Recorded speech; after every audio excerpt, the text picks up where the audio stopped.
And we're back. So I was going through emails today, and I came across one that really triggered this need for me to do this video. This person, however, does not want me to share the email with you and wishes to remain anonymous, even though I always blur out names. So I'm not going to share the email, although we are going to need to address this, because it is rather annoying to have someone write in with a great email that either makes an excellent point or example of something that should be shared so that others can learn from it, just to have them say, no, please don't share it at all. And then I would either try to talk them into it or just let it go. But I always conceal people's identities anyway, so I don't know what the big deal here is. I do that as a courtesy to people so that they would have no fear of writing in. But I'm not obligated to do so. If you write into me or comment on any of my videos, I do have a right to share that if I so choose. So from now on, if you write in or leave a comment, just assume that it's going to be shared with everyone. And if not, then I just simply won't reply to it.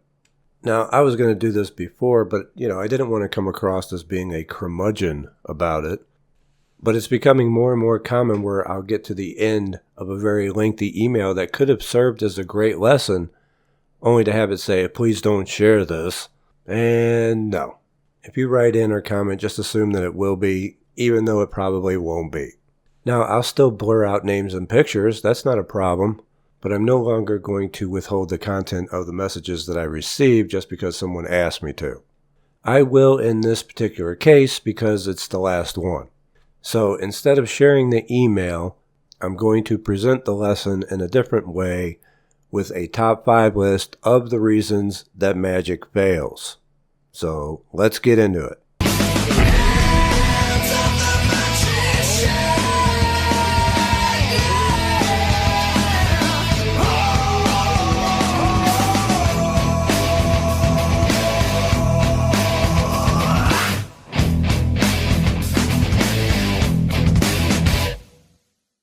Alright, so we've already done a video on the top reasons that magic will backfire.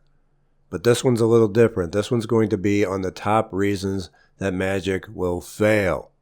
Just outright. You've cast a spell, you've waited around, and nothing. So without further ado, let's just jump right in. Number 5. You're doing it wrong.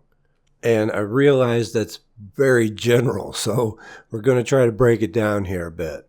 So for the beginner, for the novice, for the neophyte, it's usually either going to come down to not following instructions, perhaps they're performing magic during a void of course moon, wrong planetary hours for the job, etc.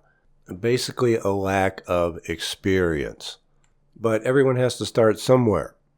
And experience is something that is gained each and every time you do it. And so for the novice, this shouldn't be a deterrent. Now, for advanced practitioners, this is actually one of the more common reasons why magic will fail.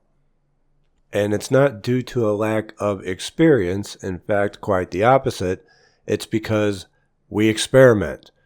And we don't always get it right. So anytime we're doing experiments where we're tweaking and trying new things, it's not always going to pan out. But we learn from those mistakes so that we can tweak and try it again so that we can succeed. Reason number 4 that magic fails. Dabbling. Now, this one's more for the novice, where they just try things maybe like one time. Oh, see, I tried it and it didn't work. But given that attitude, are they really trying? Now, I said this is mostly for the novice, but not always, because, the definition of it is really just not giving it your best, not putting your all into the ritual and what you're doing. So it's not always going to be a novice who does this. Maybe you're just not feeling it that day. But if that's the case, then you probably shouldn't do it.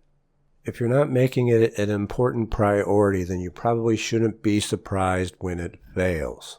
Now, it kind of goes hand in hand with number 5 in doing it wrong, but yet it is kind of its own thing. And people will say, well, dabbling is experimenting. And you just were talking about experimentation. But see, the difference is in dabbling, you're not really giving it your best. You're not giving it your all. You may just be trying the bare minimum. See, I tried it. It didn't work. Magic isn't real. I'm just going to test it out a little bit to see if anything happens.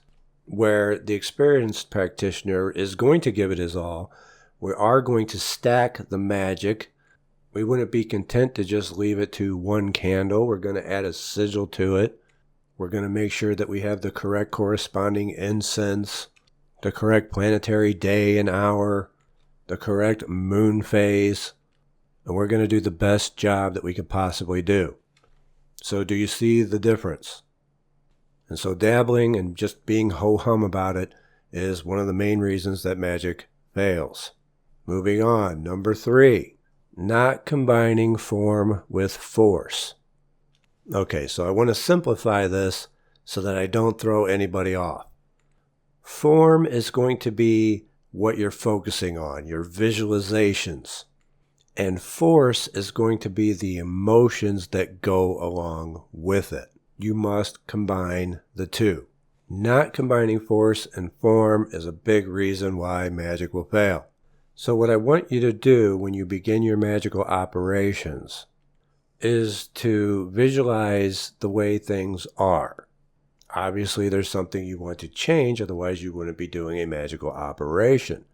How does it make you feel? And then during the operation, you slowly change that into the way that you want things to be, but also change your emotions to match so that by the end of your operation, not only are you visualizing the outcome result as if it's already happened, but your emotions have changed to match that. You're happy, you're grateful. Thank you so much. This is what I always wanted. So at the beginning of your operation, you go from the way you're already feeling to the end of your operation where you're just happy, grateful, and thank you so much for bringing the result that I asked for about. You must combine force and form. Do it while gazing into your candle's flame. It's very powerful. A lot of people have been wondering why their magic's been failing. You're stuck on this one. This is what's holding you back. You need to combine force and form. You need to ramp up those emotions while you're doing your operation. Number 2, lust for results. Not following the law of least expectance. That is, magic will happen when you least expect it. Which means you can't be thinking about it, because if you're thinking about it, you're expecting it. Magic tends to happen as an out-of-the-blue, unexpected surprise. And so after you've completed your operation, you have to get your mind off of it. And this is a big sticking point for many people. You know, you've done the magic, you're waiting around for it to happen and nothing's happening, but the entire time you're waiting around, you've been thinking about it. When is it going to happen? Well, it's not. Not if you're sitting there thinking about it. You have to get your conscious mind out of the way.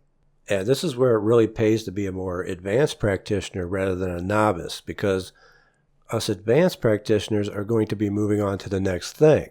That helps prevent us from thinking about our past operations. Along with having lust for results and not adhering to the law of least expectance comes desperation. People that are really, really desperate and need the magic to work, or they're going to be in real trouble. The problem is that if you approach it like that, the magic isn't going to work. Desperation magic is bad magic. The subconscious and the divine does not care if you're desperate for it or not, if you really need it that badly or not. What it does care about is whether you get your mind off of it or not. So if you do the last one, combining force and form, where you begin your operation and by the end of it, you're happy and grateful and thank you so much for bringing this about, and you combine it with this, avoiding lust for results, getting your mind off of it after you've done it, your results are going to begin to skyrocket. You're going to start manifesting things like crazy. These are the most common reasons for magic to fail. If you get rid of these reasons, then you're going to start having phenomenal results. It only stands to reason. All right, so now we're at number 1, which is the inspiration for doing this video. And that is not having clear intentions. You got to know what you want. Now, I'm not going to show or share the email, but this person wanted to do a particular type of magic spell, but didn't really know what they wanted. They didn't know if they wanted to do it for money, a new job, etc. But the intention's got to come first. How are you going to know what type of spell you need to do if you don't know exactly what you want? And the more detailed you could be about it, the better. Does that make sense? You can cast for a car and manifest a beater that doesn't run if you're not specific enough. Now, the person wanted me to tell them what magic they should do, but I can't do that. I can't pick your intention for you. It's your intent. And everything else stems from that. I can't be making those type of important calls in someone else's life. It's their decision. I've never even met this person. And a lot of people are in this situation. They're not clear on what they want. They're not clear in their intent. And so their magic fails. You gotta know what you want. I mean, if you don't know what you want, how am I supposed to know what you want? So you'll want to make it as clear and vivid and detailed as you possibly can, which is actually working on the form part of the magic equation that we discussed earlier. Now, if you get stuck on knowing what you want or what you should do, you can always take a different perspective. If you were a main character in a movie or a book, what would you have them do next? What should they do next? You're the lead in the story, so you should make the decisions. What's the next best thing for the main character? So try taking that approach and work it out. So, to recap, our top 5 reasons of why magic fails. Number 5, you're doing it wrong. Number 4, you're dabbling. Number 3, you're not combining force with form. Number 2, lust for results. And number 1, not having a clear intent. And it's my intent that this helps those who have been stuck with these issues, that they can finally move past them and begin manifesting their desires. I want to thank everyone for listening. I want to invite you to come follow me on Twitter @Frater Xavier or join us on Patreon. And I will see you next time. Take care.